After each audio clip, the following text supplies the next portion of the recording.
Nah, daripada Rasulullah Sallallahu Alaihi Wasallam. Jamaah sekalian, pada sholat subuh pada pagi ini kita lanjutkan kajian kajian kitab Riyadhus Shalihin yang pada pertemuan yang terakhir kemarin kita sampai pada bagian 2 dari babun fi bayani kathrati turukil khair, yaitu bab penjelasan tentang banyaknya jalan-jalan kebaikan. Pagi ini kita memulai hadis yang ke-10. Jamaah sekalian, marilah kajian kita pada pagi ini kita buka dengan bacaan basmalah. Bismillahirrahmanirrahim. Al-Ashiru, hadis yang ke-10. Anhu anna Rasulullah sallallahu alaihi wasallam qala bainama rajulun yamshi bi tariqin istadda alaihi al-'atasu fawajada bi'ran fanazala fiha fashariba thumma kharaja fa idza kalbun yalhathu ya'kulu thara minal 'atasi faqala ar-rajulu laqad balagha hadzal kalbu minal 'atasi mithla alladhi kana qad balagha minni fanazala al-bi'ra famala'a khuffahu ma'an thumma amsakahu bifihi hatta raqiya fasaqal kalba fasyakarallahu lahu faghafara lahu. Qalu ya Rasulullah wa inna lana fil bahaimi ajran faqala fi kulli kabidin radbatin ajrun muttafaqun alaih. Kita terjemahkan jamaah sekalian. Anhu, dari Abu Hurairah radhiyallahu anhu, anna Rasulullah sallallahu alaihi wasallam, bahwasanya Rasulullah sallallahu alaihi wasallam qala, bersabda, bainama rajulun yamsi bi tariqin, ada seorang laki-laki yang berjalan, yamsi bi tariqin, yang mengadakan satu perjalanan, istadda alaihil atasu, kemudian dia sangat merasa kehausan. Jadi seorang laki-laki dalam suatu perjalanan itu merasakan haus yang sangat. Fawajada bi'ron, maka kemudian lelaki itu menemukan sebuah sumur. Fanazala fiha, maka lelaki itu menuruni sumur itu. Fasariba, kemudian minum. Thumma kharaja, kemudian keluar, naik lagi ke daratan. Faidza kalbun yalhathu ya'kulus tharo, tiba-tiba ada anjing. Yalhathu itu yang nafasnya itu apa? Ya, terengah-engah ya. Ya'kulus tharo, menjilat-jilat tanah yang basah itu apa? Tanah yang basah, jadi mengandung air. Saking minal atosi, saking ngelaknya ya, saking hausnya anjing itu menjilat-jilat tanah yang basah. Faqala ar-rajulu, maka berkata seorang laki-laki itu, laqad balagha hadzal kalbu minal atosi mithla alladzi kana qad balagha minni. Anjing ini sangat kehausan seperti aku yang juga merasa kehausan. Fanazalal bi'ra, maka kemudian lelaki itu turun lagi ke sumur.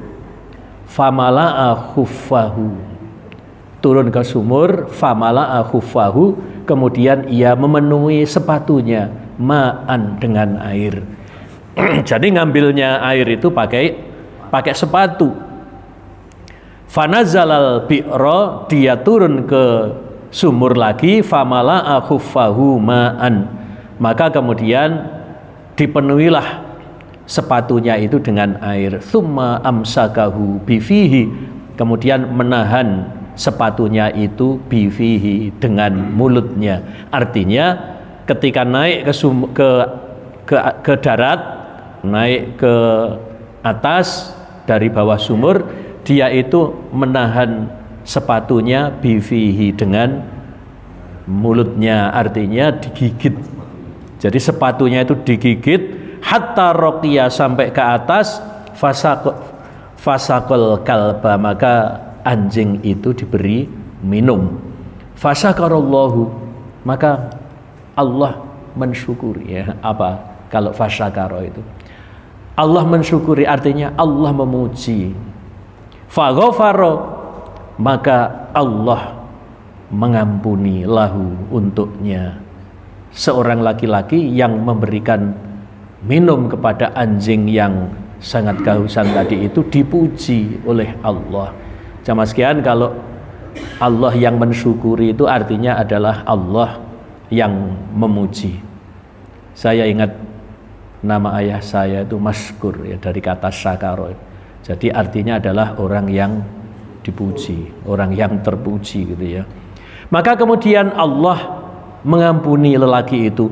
Qalu, ini tadi kan cerita daripada Rasulullah. Rasul bercerita, ya, ada seorang laki-laki yang dalam perjalanan, begitu ya, kejadian tadi itu. Maka kemudian qalu, para sahabat bertanya, ya Rasulullah, wa inna lana fil bahaimi ajron. Wahai Rasulullah, kalau kami ini berbuat baik kepada hewan, apa ada pahalanya? Sesuai dengan bab kita ini banyak jalan-jalan menuju kebaikan. Lah ini hanya berbuat baik kepada anjing, ya, memberi minum anjing.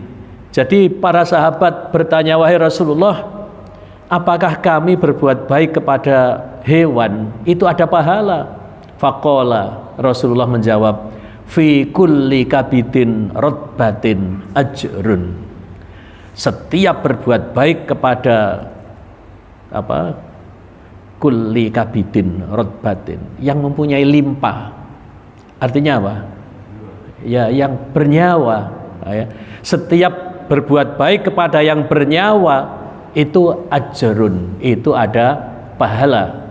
Jamaah sekalian, ini sesuai dengan bab kita bahwa jalan menuju kebaikan itu banyak sekali, bahkan memberi minum kepada anjing saja yang sedang kehausan itu menjadikan seorang laki-laki itu diampuni dosa-dosanya. Wa fi riwayatin, dan dalam sebuah riwayat lil Bukhari yang diriwayatkan oleh Bukhari, fasakarallahu lahu faghafara lahu fa'adkhalahul jannah. Maka Allah memuji lelaki itu, faghafara lahu, Allah kemudian mengampuni lelaki itu, fa'adkhalahul jannah, kemudian Allah memasukkannya ke dalam surga. Wa fi riwayatin lahuma, dan diriwayatkan oleh Bukhari dan Muslim, bainama kalbun yutifu biraqiyatin qad kada yaqtuluhul atasu. Dan dalam satu riwayat Bukhari dan Muslim, ketika anjing itu sangat kehausan, maka kemudian hampir mati begitu ya si anjing itu, idza ra'athu baghiyun, maka kemudian baghiyun itu min baghoya Bani Israil. Jadi ketika ada anjing yang sangat kehausan tadi itu, ketika ada seorang baghiyun, itu wanita pezina. Apa wanita pezina itu? Apa istilahnya wanita pezina? Ya, pelacur, pelacur. Saya ingat ada pelacur min baghoya Bani Israil. Ada pelacur dari kalangan Bani Israil. Itu ada yang hampir mati tadi itu, anjing yang hampir mati itu, kemudian idza ra'athu baghiyun min baghoya Bani Israil, tiba-tiba melihatlah pelacur dari kalangan Bani Israil itu, fanaza'at muqaha, maka kemudian muqaha itu al-muqu ay al-khuffu, Jadi al-muku itu adalah sepatu juga artinya ya. Maka wanita itu kemudian menali sepatunya itu, kemudian fastaqat lahu bihi fasaqathu faghfira laha bihi. Sepatunya tadi itu ditali, dimasukkan ke dalam sumur, kemudian setelah isi air diminumkan kepada anjing itu, faghfira laha bihi, maka Allah mengampuni laha. Ha itu berarti kan perempuan. Bagi pelacur tadi itu, bihi dengan memberikan minum anjing yang hampir mati. Jamaah sekalian, ini penekanannya adalah kita bisa ambil pelajaran bahwa meskipun orang itu dosanya besar, kalau berbuat baiknya itu betul-betul ikhlas. Kita ambil kesimpulan ikhlas itu dari mana? Baik lelaki tadi ataupun pelacur yang memberikan minum tadi itu tidak ada siapa-siapa. Yang ada hanyalah dia, anjing, disaksikan oleh Allah. Jadi tidak mungkin mereka tadi itu berbuat riya. Maka perbuatannya adalah ikhlas. Bisa kita ambil pelajaran dari situ. Kemudian kita juga mengambil kesimpulan yang paling penting bahwa berbuat baik kepada anjing saja itu diampuni dosa-dosanya. Lah apalagi kalau kita ini berbuat baik kepada sesama manusia. Nah, sekarang ini jamaah kaum muslimin, orang yang dianggap bukan manusia, tidak dihargai sama sekali, itu adalah saudara-saudara kita di Palestina. Yahudi itu menganggap orang selain Yahudi itu bukan manusia. Maka ketika Yahudi membantai orang-orang Palestina, itu bisa dengan tertawa. Jadi ketika tentara-tentara Yahudi itu membunuh, baik itu anak-anak, orang tua, perempuan, dibantai seperti itu, dia dengan tertawa. Maka ketika perang, dia memencet mesin perangnya itu dengan meluncurkan peluru-pelurunya dengan tertawa. Bahkan ketika laki-laki semuanya sudah diborgol begini, kemudian diberondong dengan tertawa. Itu saudara-saudara kita yang dibantai di Palestina. Sedangkan kita sesama muslim itu laksana satu tubuh. Kalau bagian tubuh yang lain itu sakit, maka tubuh yang lainnya juga merasakan panas, merasakan sakit. Maka jamaah kaum muslimin, penting sekali bahwa Palestina itu di sana ada Al-Quds, yaitu kota yang di dalamnya ada Baitul Maqdis, ada Masjidil Aqsa. Itu adalah kiblat kaum muslimin yang pertama.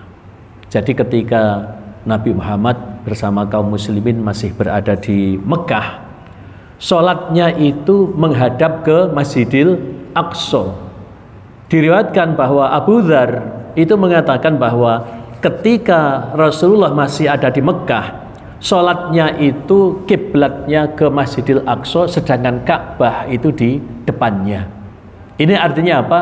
Rasulullah meskipun kiblatnya ke Yerusalem, kiblatnya ke Palestina, di situ ada Masjidil Aqsa, akan tetapi Rasul mengambil posisi Ka'bah ada di depannya. Berarti menghadap ke mana?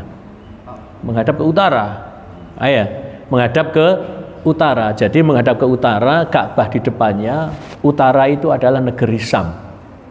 Jaraknya sekitar, kalau Mekah ke Madinah itu 480 kilo ya. Mekah Madinah itu 480 kilo. Dari Madinah ke Syam itu 1300 kilo. Jadi sekitar berapa itu? Sekitar hampir 2000 kilo. 1.800 kiloan itu ya. Nah, jamaah kaum muslimin, maka kemudian setelah hijrah ke Madinah sekitar 16 bulan, Allah menurunkan wahyu supaya kaum muslimin itu kiblatnya ke Masjidil Haram, ke Mekah.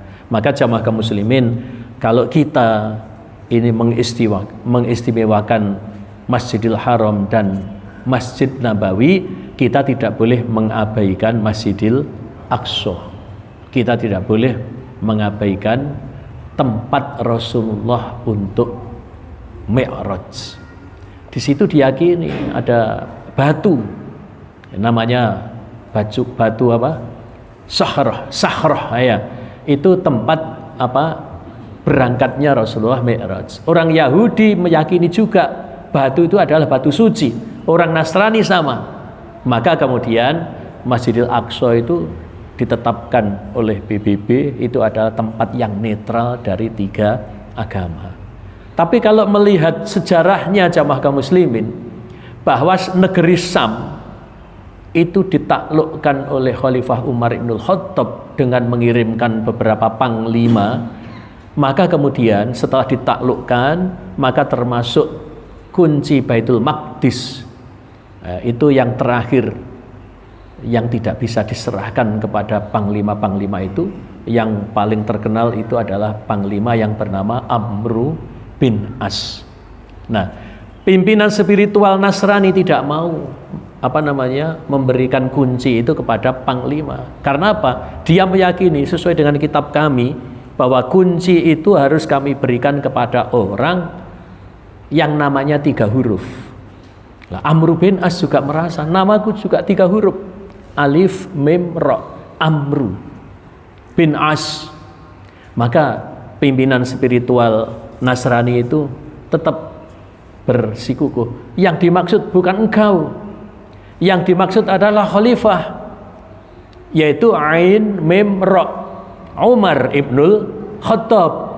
Maka kemudian Amru bin As kirim surat kepada khalifah yang ada di Madinah bahwa kunci Al-Quds, kunci Baitul Maqdis itu hanya diserahkan kepada khalifah. Maka kemudian Khalifah Umar Ibnul Khattab datang ke Sam dengan naik unta. Masya Allah jamaah kaum muslimin, betapa terkesannya para pembesar-pembesar Al-Ghassani ya. Jadi Sam itu adalah kerajaan Nasrani, yaitu benteng terakhir dari kerajaan Romawi. Jadi Sam itu dikuasai oleh kerajaan Nasrani, yaitu Al-Ghassaniyah. Maka jamaah kaum muslimin, karena Romawi mengancam terus mau menghancurkan Madinah, karena kaum muslimin dinilai sudah bahaya, karena sudah mulai besar bisa menaklukkan Mekah. Kemudian kabilah-kabilah Arab yang Nasrani kemudian berbalik ke Nabi Muhammad, berbalik masuk Islam. Maka kemudian Romawi memandang kaum muslimin sudah bahaya, maka mau menyerang Madinah. Maka kemudian Nabi juga menyiapkan pasukannya 30.000 pasukan, dan Romawi menyiapkan 40.000 pasukan. Maka jamaah kaum muslimin, itulah perang Tabuk, perang yang terakhir dilakukan oleh Rasulullah. Dan saat itu jamaah kaum muslimin, ya Tabuk itu yang mendekati Sam ya, dari arah Madinah, perjalanan pakai unta itu sekitar 15 hari. Maka perang Tabuk itu 50 hari. Yang 15 hari perjalanan berangkat dan perjalanan pulang, berarti 30 hari. Bertahan di Tabuk 20 hari. Saat itu bulan Rajab, selesainya bulan Ramadan, dan itu sangat panas. Tapi kaum muslimin saat itu sangat hebat, sangat kuat, termasuk finansial. Coba satu orang saja, ini berarti orang kaya betul ya, Utsman Ibnu Affan, berarti menantu Rasulullah, itu menyediakan 900 ekor unta untuk keperluan perang itu, dan 100 ekor kuda untuk tunggangannya. Demikian juga berapa ribu dirham dari Abu Bakar. Semua kaum muslimin yang punya finansial dibawa. Maka kemudian jamaah kaum muslimin, begitu pasukan itu sudah berdekatan, saling siap untuk perang, akan tetapi pasukan Romawi sudah takut duluan karena memandang kekuatan Islam tidak gemen-gemen. Kok begitu banyaknya? Padahal 30.000, mereka 40.000, selisih 10.000. Maka karena takutnya, maka kemudian pasukan Romawi ngajak gencatan senjata, ngajak ke meja perundingan. Maka kemudian saling mengirimkan utusannya untuk berunding. Intinya pasukan Romawi tidak ingin perang secara fisik. Maka kemudian pasukan Romawi rela membayar upeti. Jadi perang Tabuk itu dimenangkan oleh pasukan kaum muslimin tanpa perang fisik. Nah, zaman Khalifah Umar Ibnul Khattab dibebaskan, dimerdekakan dari jajahan Romawi. Maka jamaah kaum muslimin, daerah Sam yang di situ ada Palestina dan sebagian tanah Palestina itu diberikan kepada Yahudi pada tahun 1948. Amerika yang paling utama mencangkokkan Zionis. Zionis itu gerakan orang-orang Yahudi yang ingin kembali ke negeri Palestina. Diberikan tanah di situ. Nah, setelah diberikan tanah di situ, maka kemudian orang-orang Yahudi menjadi agresor.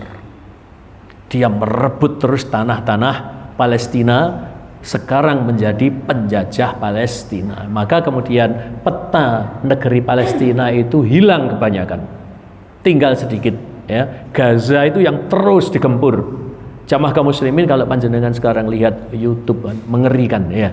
Sampai anak pakai senjata yang oleh PBB dilarang, akan tapi digunakan oleh tentara-tentara Yahudi. Yang betul itu Yahudi, jamaah kaum muslimin, bukan Israel. Tapi kita menyebutnya secara umum adalah Israel. Kenapa saya mengatakan yang betul itu adalah Yahudi? Kalau menyebut Israel, Israel itu adalah lakopnya Nabi Yakub. Jadi kalau mengutuk Israel berarti mengutuk Nabi Yakub. Tapi kalau yang dimaksud adalah Yahudi, ya tidak apa-apa. Maksudnya adalah bukan Israel Nabi Yakub, tapi Israel yang menjadi lakopnya Yahudi. Jadi yang betul Yahudi, bukan Israel. Yahudi itu adalah keturunan dari anak Nabi Yakub yang bernama Yahuda. Anak Nabi Yakub yang bernama Yahuda itu menurunkan keturunan paling banyak, menjadi bangsa yang paling besar. Maka pengikutnya, keturunan daripada Yahuda disebut Yahudi. Maka sebetulnya yang nakal sampai sekarang itu ya Yahudi, bukan Israel ya. Kalau Israel adalah Nabi Yakub. Itu jamaah kaum muslimin ya. Nah, kalau kita ini berbuat baik kepada anjing saja, itu mendapatkan pahala dan diampuni dosanya. Nah, apalagi kalau kita ini berbuat baik kepada sesama manusia, yang apalagi sangat dizolimi seperti itu. Insya Allah jamaah kaum muslimin, dari saudara-saudara kita sudah banyak ya membantu saudara-saudara kita yang ada di Palestina. Ya, ini tidak riak ya, ini dari Muhammadiyah saja itu sudah mengalirkan dananya 32 miliar dari Muhammadiyah, diberikan kepada saudara kita yang ada di Palestina. Yang membangun rumah sakit Indonesia di Gaza itu adalah rakyat Indonesia, yaitu donasi dari rakyat Indonesia membangun rumah sakit Indonesia di Gaza. Bukan pemerintah yang bangun rumah sakit Indonesia di Gaza, tapi donasi dari rakyat Indonesia. Kemudian penting jamaah kaum muslimin bahwa tadi seorang pelacur itu diampuni dosanya gara-gara memberikan minum anjing yang mau mati. Maka kesimpulannya jamaah kaum muslimin, jangan fatal. Wah, pelacur gak apa-apa, kasih minum anjing selesai, diampuni dosanya. Jangan sampai seperti itu. Ini adalah spesifik kejadiannya, ya. Lah kalau sekarang ada pelacur kemudian mencari anjing kemudian diberi minum, terus diampuni dosanya. Ya tidaklah, ya. Ya tidak seperti itu, ya. Stressingnya adalah apa? Ketika ada hewan, ya, anjing yang sangat kehausan seperti itu, kemudian dengan tulus, dengan ikhlas, tidak riak, ya kan? Orang yang dosanya besar pun dengan berbuat baik sekecil itu, kecil kan, tapi diampuni dosanya. Maka kesimpulannya, jangan meremehkan perbuatan baik meskipun kecil, meskipun kepada hewan, meskipun kepada anjing. Kesimpulannya jangan dibalik, wah pelacur itu gampang, kalau ingin diampuni dosanya kasih minum anjing. Lah ini kesimpulan yang salah, ya. Kesimpulannya adalah jangan meremehkan perbuatan baik sekecil apapun. Contohnya meskipun pelacur, ya. Tapi kalau berbuat baik dengan sangat ikhlas, tidak riya, maka kemudian diampuni dosa-dosanya. Kita lanjutkan. Al-hadi asyar, hadis yang ke-11. Anhu anin Nabi sallallahu alaihi wasallam qala, dari Abu Hurairah radhiyallahu anhu, dia berkata, anin Nabi sallallahu alaihi wasallam qala, dari Nabi sallallahu alaihi wasallam bersabda, laqad ra'aitu rajulan yataqallabu fil jannati fi sajaratin qata'aha min dhahrit tariqi kanat tu'dzil muslimin, rawahu Muslim. Yang artinya, laqad ra'aitu rajulan, Nabi bersabda, sungguh aku melihat seorang laki-laki.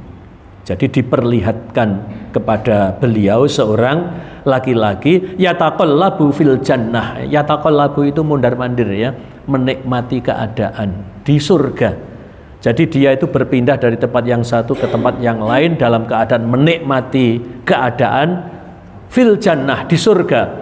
Fi sajaratin qata'aha min dhahrit tariq, lantaran memotong pohon dari dhahrit tariq, dari punggung jalan.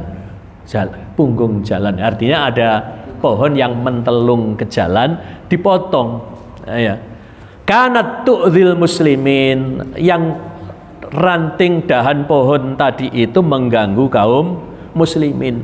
Jadi Nabi mengatakan, aku melihat seorang laki-laki yang menikmati keadaan di surga, mondar-mandir dari tempat yang satu ke tempat yang lain hanya lantaran memotong pohon yang dahannya itu mentelung ke min dhahrit tariq. Kalau kita melihat di jalan-jalan tol itu yang ada adalah bau jalan, ya. Dilarang lewat bau jalan. Kalau ini adalah dhahrit tariq, punggung jalan, ya sama saja lah, ya. Kalau punggung itu kan malah lebih tengah, ya.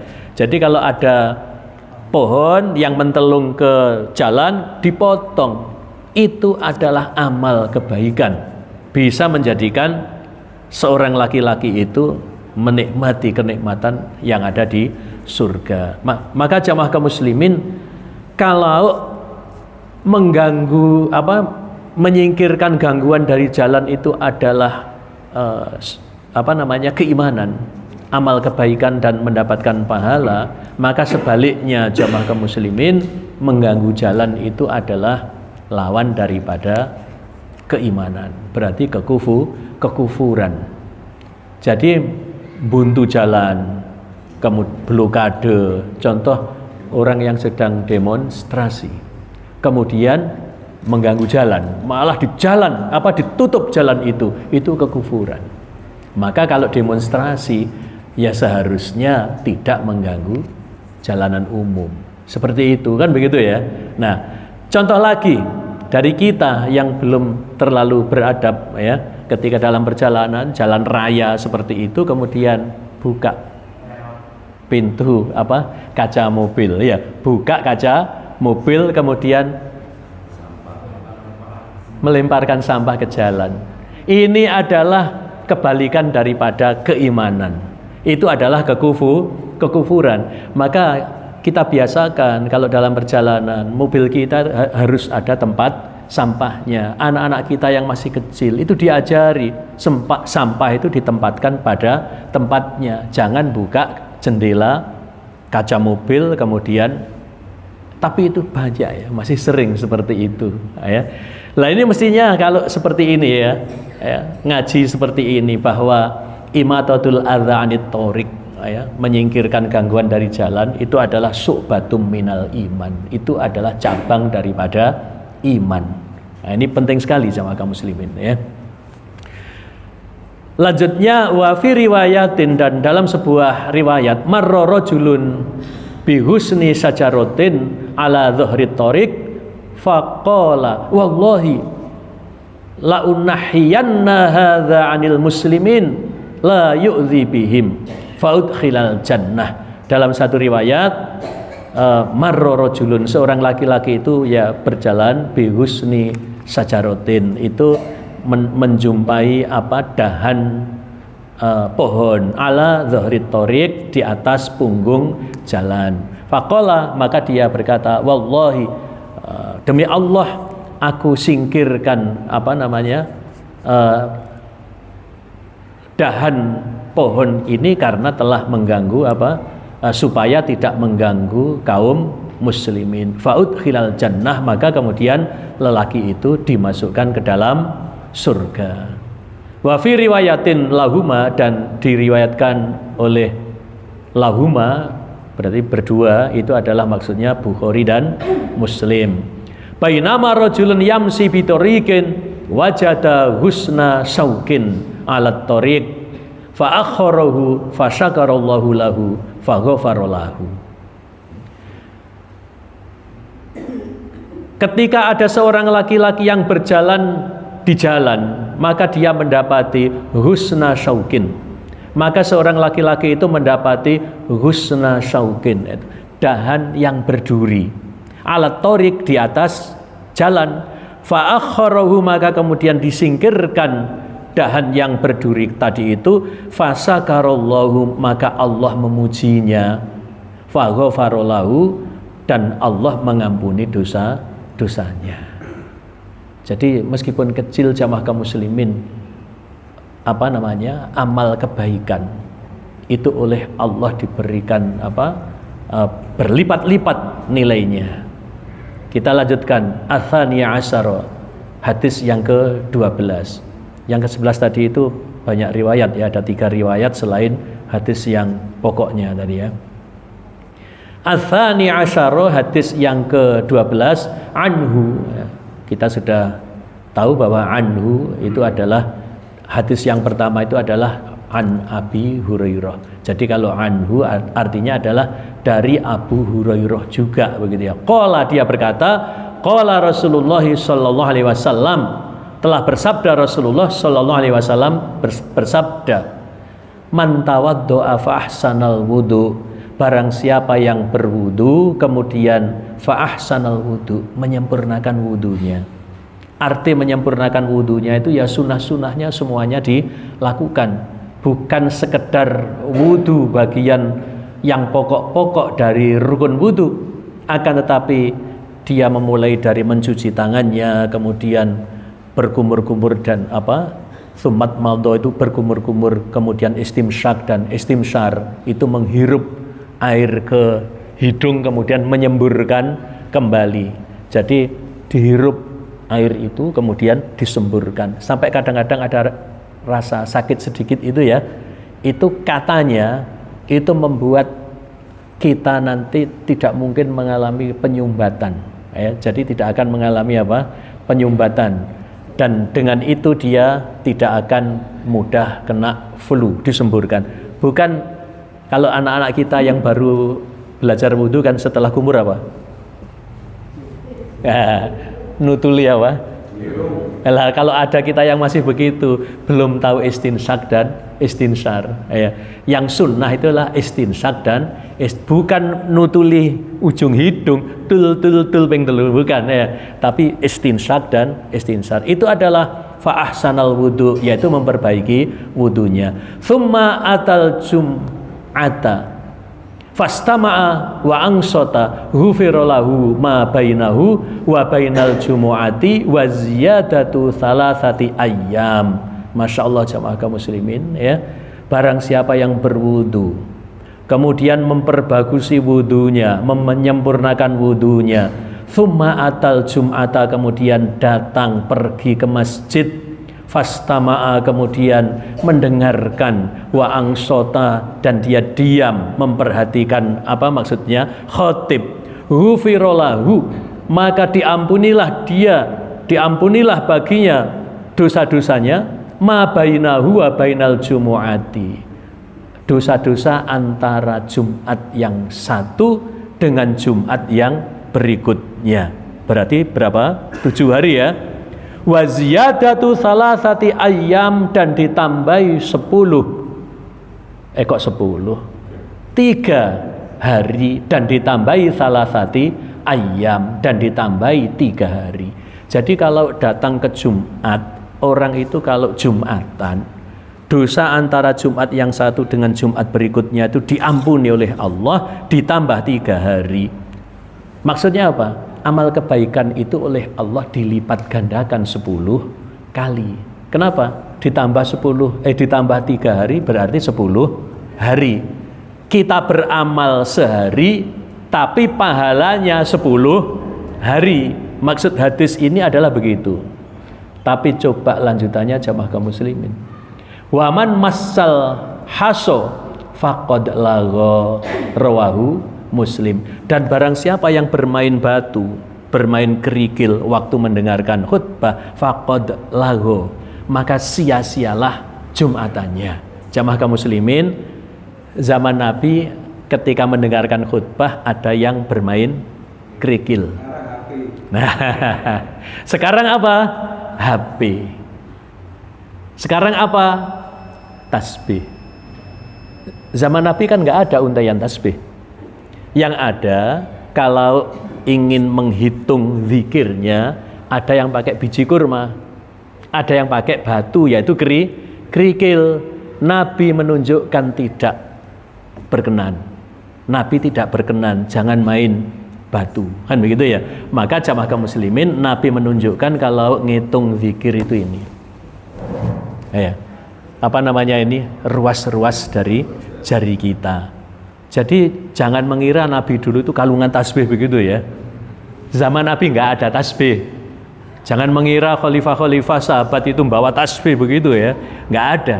Malah Nabi tidak berkenan kalau ngitung-ngitung zikir itu pakai kerikil. Nah jamaah kaum muslimin, saya sering ya kalau di masjid yang lain itu ya, ketika saya khutbah itu ada jamaah itu yang putar tasbih. Kalau semua jamaah itu putar tasbih, zaman Nabi main batu tadi ya, untuk apa khutbah? Khotibnya itu ceramah begitu ya, menasihati tentang iman dan takwa, jamaahnya putar tasbih. Ya, untuk apa? Maka di sini dikatakan faqad lagha, sia-sialah. Nah, ini hati-hati jamaah kaum muslimin ya. Jadi maksudnya sepekan sekali kita ini diingatkan akan keimanan kita, ketakwaan kita, ya. Itu supaya kita senantiasa juga memperbarui apa keimanan kita, memperbarui ketakwaan kita. Lah kok malah kita tidak memperhatikan. Jadi kalau datang ke masjid, maksudnya Jumatan, ya, kemudian mendengarkan, memperhatikan, dan dia tidak berbicara. Tapi kemudian barang siapa yang bermain batu, kata Rasulullah, faqad lagha. Lah, jamaah kaum muslimin, kita bisa ambil pelajaran ya. Coba para pemain bola itu ya, masuk ke gelanggang, ya, bertanding di lapangan sepak bola, ada yang bawa HP? Nggak ada jamaah kaum muslimin ya, nggak ada. Tapi kita Jumatan masuk masjid masih bawa HP. Saya kira bawa HP nggak apa-apa, asalkan HP itu tidak dioperasikan, HP itu tidak. Tapi banyak anak-anak itu ketika Jumatan itu masih gini aja. berarti komunikasi atau dia bermain HP. Main batu nggak boleh, apalagi main HP.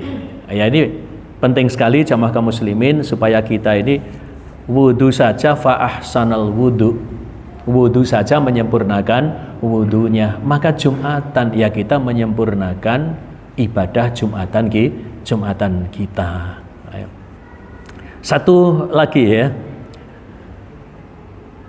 Ats-tsalitsah asyara, hadis yang ke-13 anhu, itu dari Abu Hurairah, anna Rasulullah sallallahu alaihi wasallam qala idza tawadda al-abdul muslimu awil mu'minu fa ghassala wajhahu kharaja min wajhihi kullu khati'atin nadhara ilaiha bi'ainaihi ma'al ma'i au ma'a akhiri qadril ma'.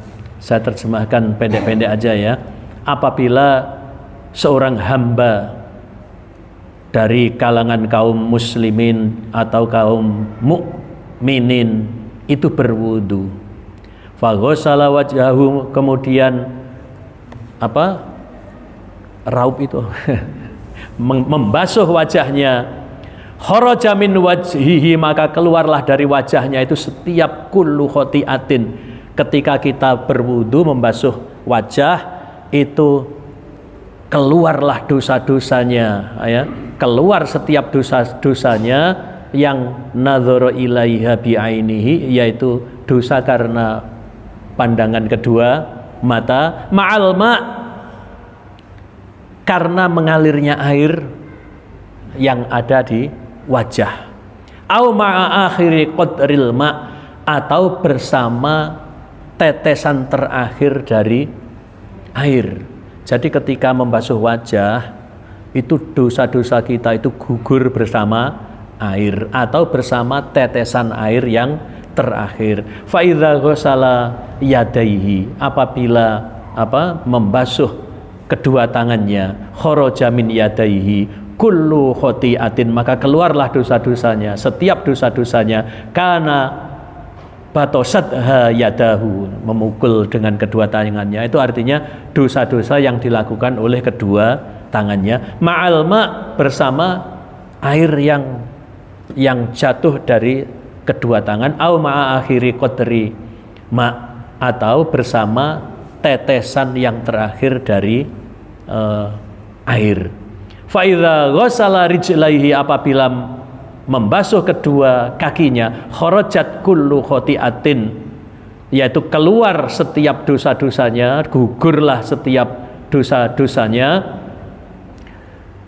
masad hari rijlahu, yaitu yang dilakukan oleh kedua kakinya.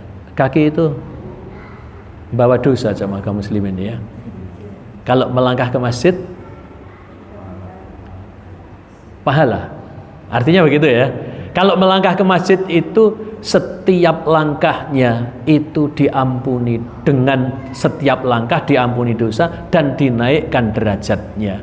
Jadi kita ini kalau melangkah ke masjid setiap langkah diampuni dosa dan dinaikkan derajatnya. Lah ini dengan membasuh kedua kakinya, keluarlah dosa-dosa yang dilakukan oleh kedua kakinya, ma'al ma'i au ma'a akhiri qadril ma', bersama air atau bersama tetesan air yang terakhir.